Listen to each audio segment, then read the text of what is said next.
Duel Review is brought to you by NexusDigitalComics.com. On today's Duel Review, it's the Count of Monte Cristo anime. I'm RJ. And I'm Nick. Gankutsuou, I think.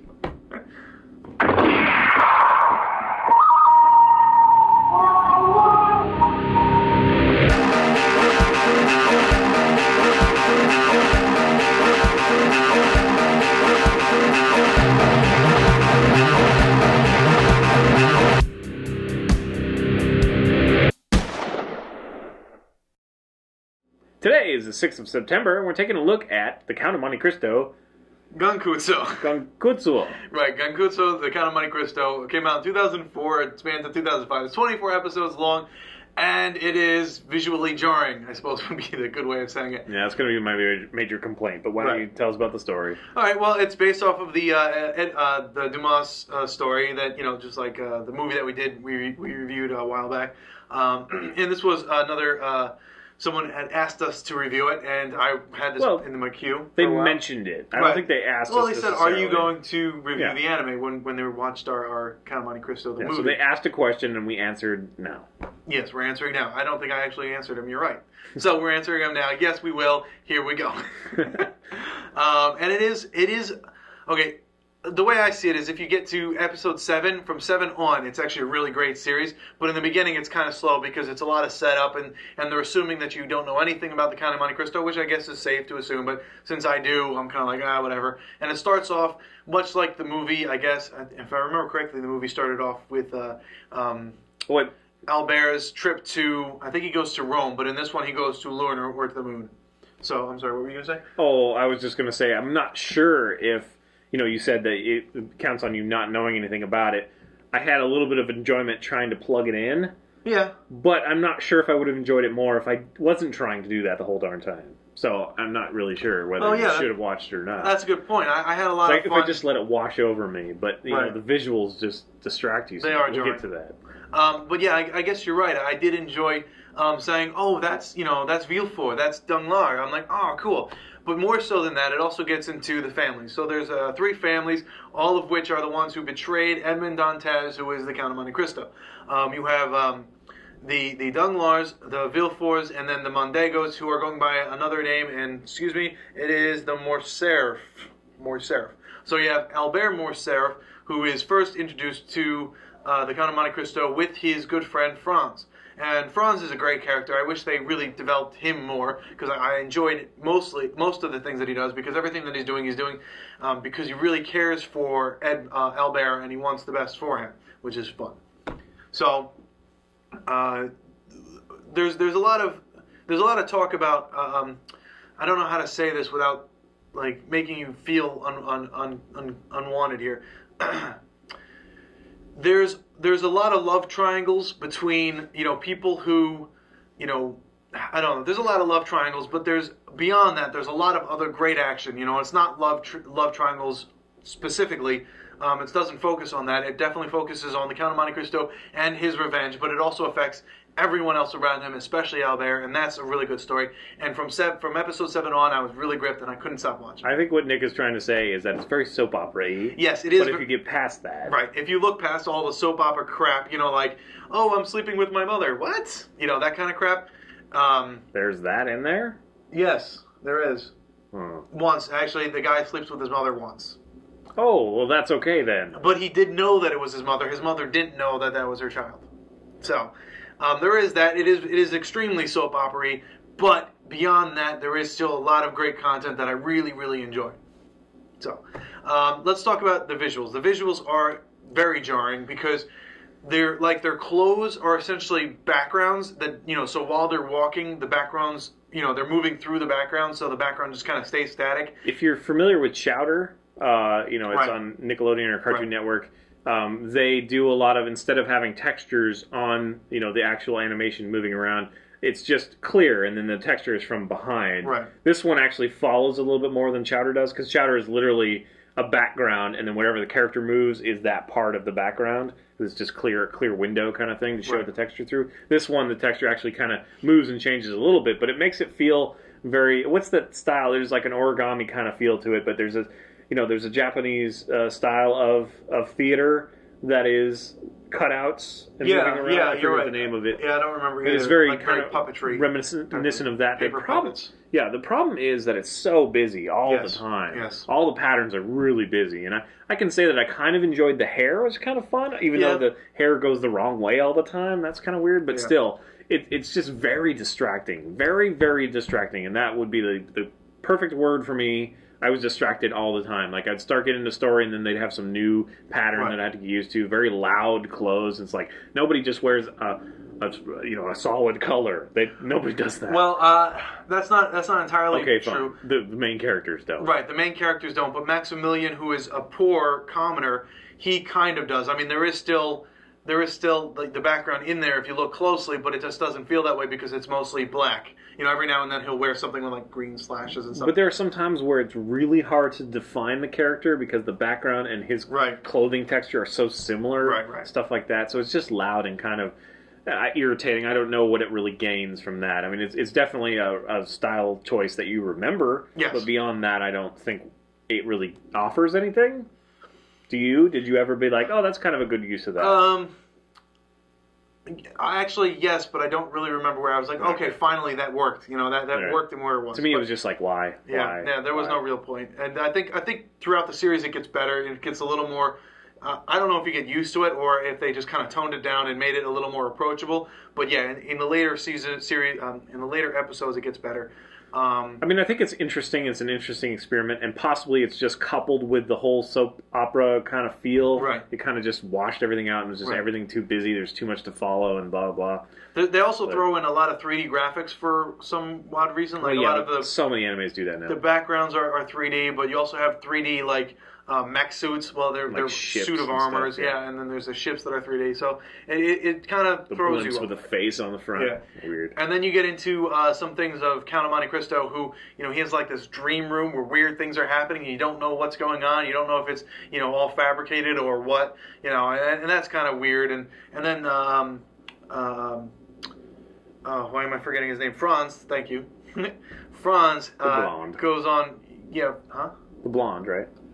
Yeah, the blonde. He's the best friend of Albert. Yeah. So Franz kind of gets taken on like it's like a storage unit for files and whatnot that the military or the top brass use, and he kind of goes through there, and it's kind of that's a cool scene, where he's like talking to like these shadowy things. Oh, that's where it was. They were like these the entire beings were the backgrounds, and they were kind of always moving, so it was really weird. Because they weren't really beings, they were like beings of information, I guess. And they were constantly talking, so that worked for me. Well, you'll see what we mean if you just watch the first episode. Right. It is on Netflix, so if you want to, go check it out. So, yeah, he says get past the episode 7 and it picks up. I'm just so distracted by it. I don't know if I would ever be able to finish it. I just haven't finished it. Well, I mean, yeah, I felt the same way before, though. Yeah, as up until when I was on episode 5, I was like, I can't really watch this anymore. This is killing me. But then I was like, okay, I'm going to watch a few more episodes so that I can give it good justice. But as soon as I hit episode 7, I was in. I was, all in. I was like, this is really, engrossing. This is interesting because there's plots of, killing people, poison, family problems. There's, turmoil within the family. Too much drama for me. Yeah, turmoil within the family. There's, love. You need your neckerchief or something. Yeah. Or drama. What is it? The Afghan or whatever the hell it is. Neckerchief. Whatever, neckerchief. Okay. So once that happens, once people start falling in love, I love Maximilian's character and his love for Valentine. That was interesting. Yeah, I like that too. That was good. I like that. And Franz's I guess attitude towards it, because secretly Franz is in love with Albert, although it's never really outed that he's gay for Albert. He's just, very, really wants to help Albert, really wants to be there for him. But he's betrothed to Maximilian's interest, Valentine, right? Right, Valentine Villefort. Villefort, was he? Yeah, Valentine, was it? So anyway. Yeah, Valentine Villefort, sorry.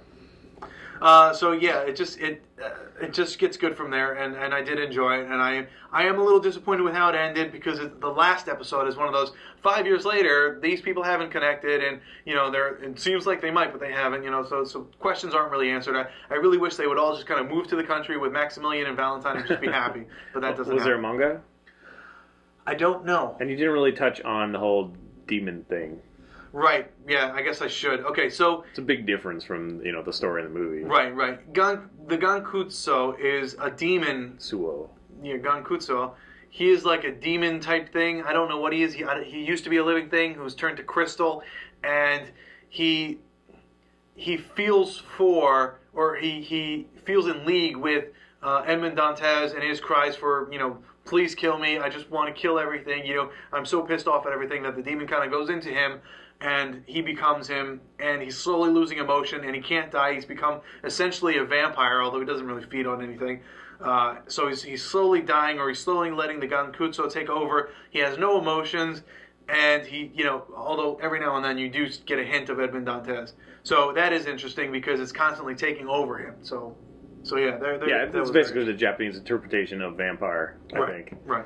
Anyway. All right, well, definitely some there to look for and see if you like. If you can just get past the art. And the drama. Maybe you just... I like the drama. If you start watching it and you're like, I don't know, just get past episode 7. Episode 7. As soon as you hit episode 7, if you're like me, if you like the things that I like, I think you'll really enjoy it because just takes off from there. Did they have Luis Guzman's character from the movie? He did great. The little. Yeah. They kind of do. I don't know how to say that. Yes and no. You're not talking about the Elvis-y guy. The Elvis-y guy. His 2 bodyguards, the Elvis-y guy and the brother.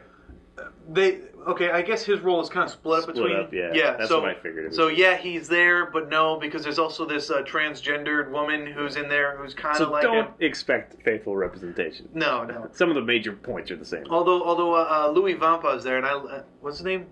Was it Louis Vampa? The main bad guy, the main smuggler. He's read the book several times, so I can't help you there, buddy. It's been a while, but yeah, I think this has more information that's more... I don't know how to say that because it is an adaptation from the book as the movie was, but this has more of the characters, more of the involvement that's similar to the book than the actual movie with Jim Caviezel and Guy Pearce. So in some ways, closer to the book. You're right. In some ways, it's closer to the book, but it is a complete adaptation.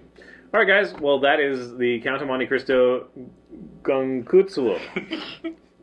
Gankutsuou. The anime, available on Netflix. Yes.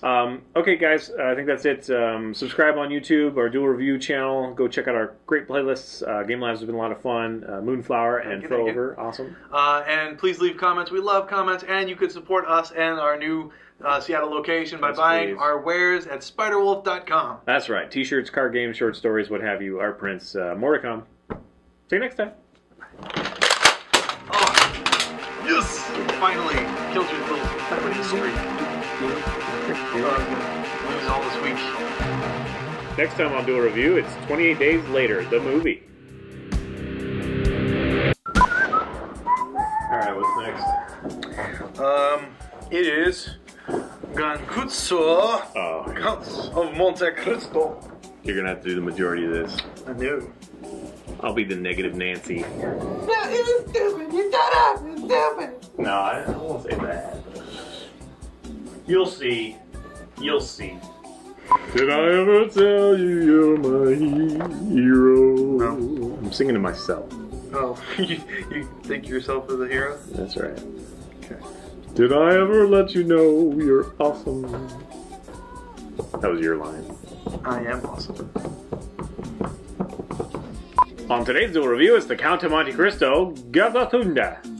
I'm RJ. And I'm Nick. Let's get to it. How do you say it? Gankutsuou. Gankutsuou. What? Gankutsuou. Gankutsuou. Gankutsuou. Just say Gankutsuou. Gankutsuou. Hey everybody, welcome to the 5th? 6th. Damn. Hey everybody, welcome to the 6th of September. That just sounds good. It's a day to remember. The 6th of December. That's 5th, right? The 5th of December? What? 5th of November? Remember the 5th of November, the gunpowder treason and plot. Okay. V for Vendetta, people. So, 6th of September. Today is the 6th of September. It is a Thursday, and we're doing an anime. Count of Monte Cristo. Gankutsuou. Gankutsuou. Gankutsuou. Gankutsuou. Gankutsuou, the Count of I Monte think it's Cristo. Suo. It's not Suo. Which came out in 2004 and spans to 2005. It's only 24 episodes long. Should we start over? Why? Because you know we're Gankutsuou. That was great. It was funny. I was bringing the funny. Are you eating my words? Yes. I am eating your words. We should do the, you know, the thing where you like say words. You know what I mean? The electric company thing. Oh yeah. They're like plug, and then I'll let you finish it, and you won't know. Us. I was thinking 8. Plate. Yeah, plate. 8. Plate. Soup. Puh. Soup. That's funny. All right. But then we'd be breathing on each other, so we'd have to do it separately. Yes. Let's edit together. All right. On today's Duel, no.